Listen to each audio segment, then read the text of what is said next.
Okay, what just happened in the Oval Office between the president of Ukraine, President Zelensky, and the president of the United States, Donald Trump? Also, JD Vance, the vice president, was there, and the exchange became very heated.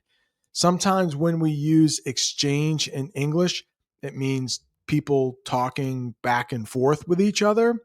And let's talk about temperature when it comes to interacting with other people. If somebody is cold, it means they're not friendly. If somebody is warm, it means they're friendly. But today, Zelensky and President Trump had a heated exchange. So if somebody is hot or they have a heated exchange, it's not good. It means they are mad. And also, I want to teach you the term ganging up. That might be a new phrasal verb for you. At times, I did feel bad for President Zelensky because it felt like President Trump and Vice President Vance were ganging up on him. It means like one side has more people and they are really taking advantage of the other side. So I felt that President Zelensky was outnumbered. There were more people on the other side fighting against him. And I'm sure he has felt like that quite a bit ever since Russia invaded Ukraine. But I was having dinner with some friends. It's a Friday night here in the United States, and my phone started blowing up. Do you know that phrasal verb? I started getting a lot of messages asking what is going on with Trump and Zelensky. So I finished my dinner. I came home and I watched that heated exchange, and I'm a little worried. I'm a little worried because World War III was mentioned in the Oval Office. I've talked about the Oval Office on this channel before. It's basically like the president's office. Oval is a shape. It's like almost like a circle, but not quite. So I thought, wow, I need to rush home, which means I need to go home quickly. I did not go too fast. In fact, I stopped on the way and picked up a pizza for myself and my wife, Jamie. And then I started watching that exchange in the Oval Office and thought, this can't be good for really anybody.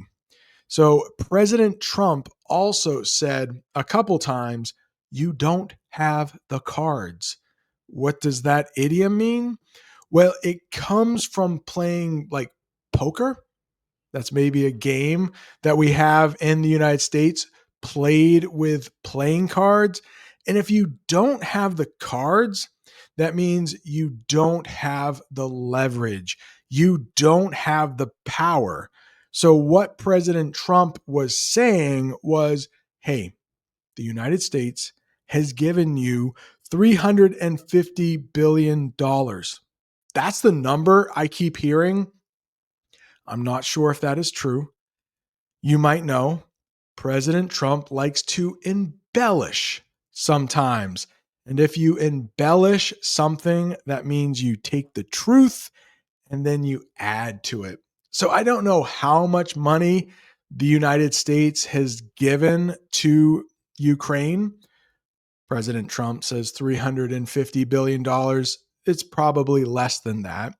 But what President Zelensky was doing in Washington, D.C. today was going there to sign an agreement, basically saying, okay, the United States has given us a lot of money. We want to help repay that with these rare earth minerals, these things that are in the ground that are hard to get. They are probably used for technology. And then maybe a ceasefire would happen. President Trump used that term a couple times. I have talked about a ceasefire on this channel a few times, but it means like the war is not ending, but the fighting is stopping so that maybe we can have peace talks. But President Trump said, you don't have the cards. In other words, you don't have the power to be asking for extra things. He said, if I were you, I would take that ceasefire. Now, I didn't plan on going on the channel and talking about these English terms. What I've been doing all day, besides teaching English to my students during my extra time, I've been working on an English lesson about Ramadan because Ramadan starts very soon for about 2 billion Muslims around the world. So I'm trying to put together an English lesson about that. Also, the Pope. Many Catholics look up to the Pope. He is not doing well. He might be dying very soon. So I want to create an English lesson on how to talk about a new Pope in English. So I wasn't planning on this catastrophe. Could we call this a catastrophe? What happened between President Trump and President Zelensky? It definitely set peace back in Ukraine quite a bit.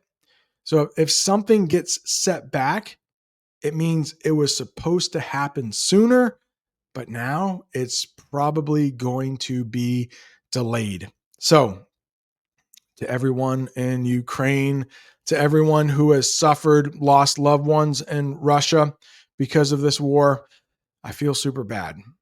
I hope peace can come to this region very soon.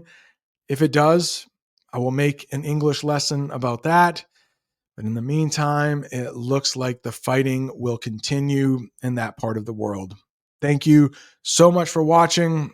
See you next time.